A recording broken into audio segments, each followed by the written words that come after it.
Hello friends, welcome to শুক্লার পাঁচমিশালি। আমার এই রান্নাঘরে আপনাদের সকলকে স্বাগত। বন্ধুরা, আজ আমি বেনারসের দ্বিতীয় দিন আর তৃতীয় দিন কি করেছিলাম সেগুলো আপনাদের কাছে শেয়ার করব। তো তার আগে আমার হাজব্যান্ড যেখানে থাকেন সেই জায়গাটা আপনাদের কাছে একটু শেয়ার করছি। এই বিল্ডিংটা হচ্ছে G+8 আর এর সেকেন্ড ফ্লোরে কিন্তু আমার হাজব্যান্ড থাকেন। আর মজার কথা হচ্ছে এই বিল্ডিংগুলোর বা এখানকার যে বাড়িগুলো আছে সব বাড়িতে কিন্তু জানলায় নেট দেওয়া আছে, কারণ এখানে কিন্তু বাদরের ভীষণ উৎপাত। আর আমি যখন প্রথম দিন এসেছিলাম তখন কিন্তু এসে বাদর দেখেছিলাম, তো যাই হোক পরে আর তার দেখা পাইনি। আর এবার আমরা দ্বিতীয় দিন বিকেলবেলা আমরা বেরিয়ে পড়েছি, যাব হচ্ছে ঘাটে। ঘাটে বলতে আজকে আমরা ওসি ঘাটে প্রথমে যাব, সেখান থেকে কিন্তু আমরা সব কিছু দেখব। বন্ধুরা, এখানে রাস্তা যেতে যেতে দেখলাম অনেক দোকানের সামনে বড় বড় সবুজ পর্দা দিয়ে ঢাকা। তো আমার হাজব্যান্ডকে জিজ্ঞাসা করলাম কি আছে এখানে, তো জানতে পারলাম এখানে চিকেন মাটন কিন্তু ওপেনলি কেটে বিক্রি করা যায় না। তো এখানে সেই জন্য কিন্তু এইভাবে সবুজ পর্দা দিয়ে ঢাকা থাকে। তো দেখুন বন্ধুরা, আমরা কিন্তু চলে এসেছি ওসি ঘাটে। ওসি ঘাটের নামটা কিন্তু আমি আগের ভিডিওতে বলেছিলাম যে এখানে মা দুর্গার ওসি বা তলোয়ার পড়েছিল, সেই থেকে কিন্তু এই ঘাটের নাম হচ্ছে ওসি ঘাট। শুম্ভ নিশুম্ভকে যখন যুদ্ধে হারিয়ে তারপর ছুঁড়ে ফেলেছিলেন তার তলোয়ারটা পৃথিবীর বুকে, সেই তলোয়ার কিন্তু এই ঘাটের সামনে এসে পড়েছিল, সেই থেকেই কিন্তু এই ঘাটের নাম হচ্ছে ওসি ঘাট। তো দেখুন এখানে খুব সুন্দর প্রোগ্রাম হচ্ছে, আর যেহেতু এখানে গান হচ্ছে বলে আমাকে এখানে মিউট করতে হলো, কারণ এখানে তো কপিরাইট চলে আসবে। তো এখানে একটু দাঁড়িয়ে আমি দেখছিলাম ওদের নাচের অনুষ্ঠান, তারপর আমরা গেলাম ঘাটের সামনে। আর এদিকে কিন্তু সন্ধে হয়ে আসছে আর আরতি শুরু হবে আর একটু পরেই। আর এদিকে আমার হাজব্যান্ড দেখুন দৌড়ে দৌড়ে যাচ্ছে লঞ্চে ওঠার জন্য। তো আমি একটু দাঁড়িয়ে থেকে এখানে ভিডিও করলাম, ভিডিও করে আমিও কিন্তু এবার লঞ্চে ওঠার জন্য যাব। চারিদিকটা না এত সুন্দর লাগছিল, সে না দেখলে বোঝা যাবে না। আমি অনেকক্ষণ এখানে দাঁড়িয়েছিলাম আর আমার হাজব্যান্ড দূর থেকে ডেকেই যাচ্ছে যে আসো আসো, নৌকা ছাড়বে, লঞ্চ ছাড়বে। তো যাই হোক আমি এখান থেকে একটুখানি ভিডিও করে চলে গেলাম হচ্ছে লঞ্চে। এখানে কিন্তু লঞ্চে করে খুব ভালো ঘোরা যায়, নৌকার ব্যবস্থাও আছে, কিন্তু নৌকাতে একটু উঠতে ভয় লাগছিল, সেই জন্য কিন্তু আমরা লঞ্চে উঠেছি। দেখুন লঞ্চটা কিন্তু বেশ বড়, সবাই বসে পড়েছে আর আমি এখানে দাঁড়িয়ে দাঁড়িয়ে ভিডিও করে যাচ্ছি। আমার হাজব্যান্ড বলছে বসো বসো। আর বন্ধুরা এখানে কিন্তু সেই ঘাট থেকে গানের আওয়াজ আসছে, তো তাই আমি কিন্তু অরিজিনাল ভয়েসগুলো একদম মিউট করে দিয়েছি। তো এখানে এবার আমরা লঞ্চে বসে গেছি, আর লঞ্চে কিন্তু আমাদের সাথে ছিল একজন ভালো গাইড, আর সেই গাইড কিন্তু আমাদের প্রত্যেকটা ঘাট বলে দিয়েছেন কোনটা কি ঘাট, আমরা সেভাবেই কিন্তু দেখেছি। আপনারা আমার ভিডিওটা দেখুন তাহলে বুঝতে পারবেন। আর পুরো সম্পূর্ণ কিন্তু এখানে ঘাটগুলো আমি দিইনি, কারণ ভিডিওটা অনেক লম্বা হয়ে যাবে, সেই জন্য কিন্তু যতটুকু পেরেছি আমি এখানে শেয়ার করেছি। আর এই লঞ্চের ভাড়া এক একজনের কিন্তু 200 টাকা করে নিয়েছিল। गाइड की बोलছেন আপনারা শুনুন, তাহলে কিন্তু সম্পূর্ণ বুঝতে পারবেন। इस घाट का नाम क्या है? 80 घाट। 80 घाट? 80 नहीं, 80 80 ASI नहीं, आधा सौ नहीं, 80 जो नाम पड़ा हुआ है ये दुर्गा माँ के तलवार से। ये पूरा 80 घाट नहीं आता है, अभी वहां पे रविदास घाट बन गया है। जब मायावती जी मुख्यमंत्री बनी तो वहां पे रविदास घाट बना दिए, और उसी रविदास घाट के बगल में जहां मां का तलवार गिरा है वहां पे नदी बन गई है। उस नदी का नाम 80 नदी है, उसी 80 नदी के नाम से इस घाट का नाम 80 घाट है। देखिए मेरे हाथ में एक लेजर लाइट है, मैं जहां दिखाऊंगा ध्यान दीजिएगा। ये गंगा महल घाट है, गंगा महल घाट के पीछे झाम स्थान है, सुबह 8 से लेकर शाम के 6 बजे तक खुला रहता है। आप जाके उनका घर देख सकते हैं, फ्री है। ये कुश्ती लड़ने वाले अखाड़े नहीं है, जहां साधु संत जहां अघोरी रहते हैं उसे भी अखाड़ा कहा जाता है। ये अखाड़ों में पंचायती अखाड़ा है, अखाड़े हैं। कहीं साधु में कुछ अन्न बन होता है तो यहाँ पंचायत है, ये पंचायती अखाड़े हैं। शंकर भगवान के घर को, उनके मंदिर को शिवाला कहा जाता है। ये शिवाला घाट है, ये बगल में ही शंकर भगवान की मंदिर है। प्रणाम कर लीजिए, नमन कर लीजिए। आप देखे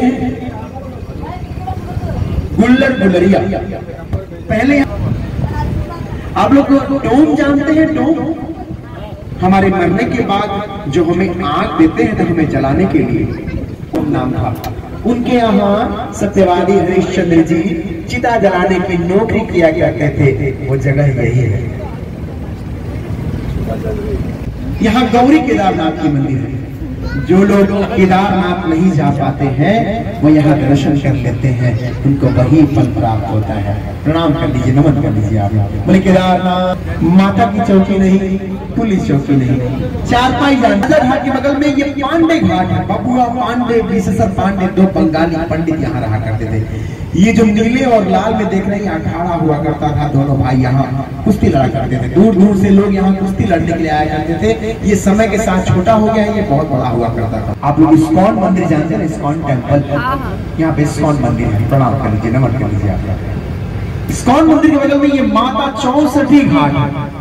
आप काशी विश्वनाथ मंदिर को तोड़ के, ज्ञान मंदिर को तोड़ के ज्ञान मस्जिद बनाई, उसके ज्योतिर्लिंग नर्मदा नदी में है, वहां से लेके आओ और यहाँ स्थापित करो, हम द्वारा कराएंगे। बोली माता हिल्याबाई होलकर की, उन्होंने इस घाट निर्माण कराए हुए हैं। माता তো এবার আমরা চলে এসেছি দশাশ্বমেধ ঘাটে, আর এখানেই কিন্তু মেন আরতিটা হয়। এবার কিন্তু এই লঞ্চের লাইট অফ করে দেওয়া হবে, তাতে দেখতে কিন্তু আরও বেশি ভালো লাগবে। দেখুন দূর থেকে দেখা যাচ্ছে দশাশ্বমেধ ঘাট, আর এখানেও কিন্তু বেশ সুন্দর গান হচ্ছিল, আরতি হচ্ছিল, আমরা কিন্তু লঞ্চে বসেই দেখেছি। দশাশ্বমেধ ঘাটে যে আরতি হচ্ছিল, বিশ্বাস করুন বন্ধুরা, গায়ে কাটা দেওয়ার মতো। যেভাবে মন্ত্র উচ্চারণ হচ্ছিল আর যেভাবে পার্বতী পাতে হর হর মহাদেব বলা হচ্ছিল, এতে যে কোনো মানুষের গায়ে কাটা দিয়ে উঠবে। আমি অবাক দৃষ্টিতে দেখছিলাম, আর বিশ্বাস করুন এটা আমার সারা জীবন মনে থাকবে। আমি দূর থেকে দেখেছি, কিন্তু দেখার মতো দেখেছি। আমি চেয়ারে বসে পারছিলাম না আমার ভিডিওটা করতে। আমি একদম লঞ্চের সামনে বসে পড়েছিলাম, মাটিতে বসে কিন্তু এই ভিডিওটা করেছি, আর ওখানে বসেই আমি দেখেছি গঙ্গা আরতি। আর গঙ্গার যে অপরূপ সৌন্দর্য সন্ধ্যাবেলায়, সে মনে রাখার মতো। বন্ধুরা, দশাশ্বমেধ ঘাটে আরতি দেখতে হলে, একদম ঘাটে বসে দেখতে হলে কিন্তু 4টে থেকে 5টার মধ্যে বিকেল ওখানে গিয়ে আগে জায়গা দখল করে নিয়ে বসতে হবে। তো দ্বিতীয় দিন আমরা লঞ্চে করে এইভাবে দশাশ্বমেধ ঘাট দেখেছিলাম, কিন্তু আমার খুব মন টানছিল আমি একটু ঘাটে বসে আরতি দেখব।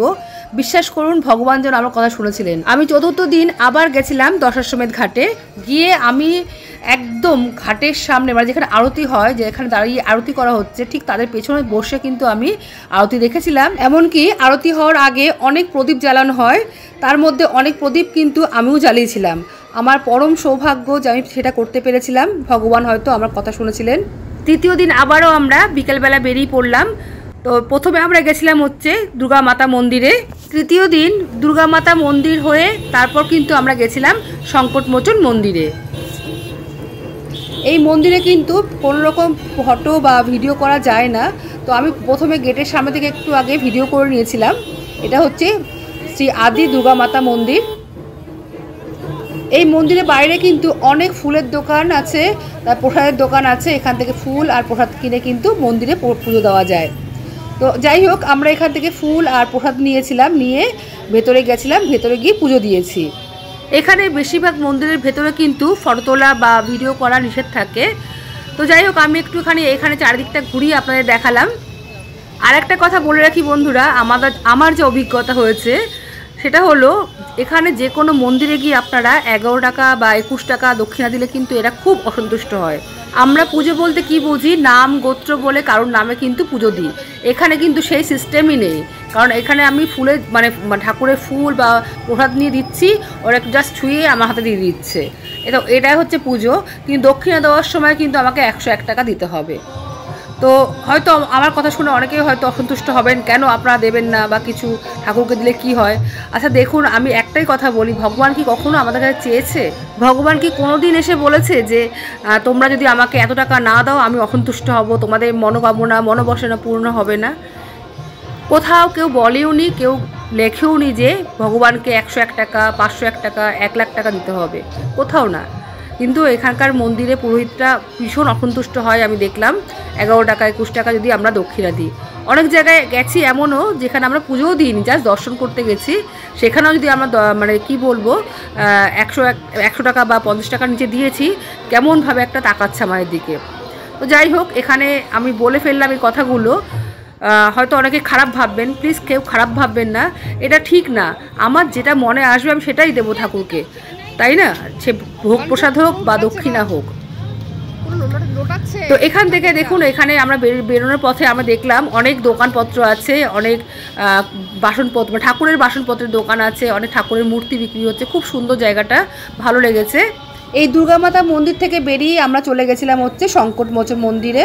সেদিন মঙ্গলবার ছিল, ভিড় তো থাকার কথাই, কিন্তু এই যে জুন মাসে 5টা সপ্তাহ মঙ্গলবার পড়েছিল, বড় মঙ্গলবার বলা হয়, তার মধ্যে একটা মঙ্গলবার কিন্তু আমরা ওখানে গেছিলাম সংকটমোচন মন্দিরে। তো এখানে হচ্ছে এই বাইরে থেকে আমি ভিডিওটা করেছি, এখানে কিন্তু ভেতরে একদমই ফোন নেওয়া যাবে না। তো আমি একটু ভিডিও করে ফোনটাকে কিন্তু এখানে আমি লকার রেখে গেছিলাম। তো ভেতরে গিয়ে দেখলাম বিশাল লম্বা লাইন, হাজারে হাজারে মানুষ লম্বা লাইন দিয়ে রেখেছে। তো যাই হোক, এখানে আমরা লাইন দিয়ে দাঁড়িয়েছিলাম, 8 ঘন্টা মতো লাইন দিতে হয়েছিল আমাদের, তারপরে কিন্তু আমরা পুজো দিতে পেরেছিলাম। তো ভালো মতো দর্শন করেছি, দর্শন করে তারপর আমরা কিন্তু এখান থেকে বেরিয়ে এসেছি।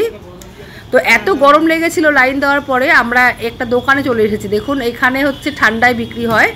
তো এটা হচ্ছে 100 বছরের পুরনো দোকান, এখানে নানা রকমের ঠান্ডাই আছে।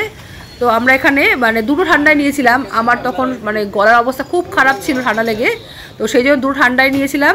আর সত্যি বলতে ভীষণ ভালো ছিল ঠান্ডাইটা। তো আমি একটুখানি আমার হাজব্যান্ডের কাছ থেকে নিয়ে খেয়েছিলাম সামান্য একটু। তো দেখলাম ঠান্ডাটা কিন্তু দুর্দান্ত বানিয়েছে, দারুণ দারুণ খেতে ছিল। সত্যি বলতে বেনারস গিয়ে আমরা যতগুলো খাবার খেয়েছি প্রত্যেকটা খাবারই কিন্তু ভীষণ ভালো ছিল। তো যাই হোক বন্ধুরা, আজকের ভিডিওটা আপনাদের কেমন লাগলো অবশ্যই কিন্তু লাইক কমেন্ট করে জানাবেন। ভালো লাগলে আমার চ্যানেলটি সাবস্ক্রাইব করে আমার পাশে থাকবেন। তাহলে বন্ধুরা আজ এই পর্যন্তই, আসবো আবার অন্য কোনো ভিডিও নিয়ে বা অন্য কোনো রান্নার রেসিপি নিয়ে। সবাই ভালো থাকবেন, সুস্থ থাকবেন, সবাইকে আজকের মতো টাটা।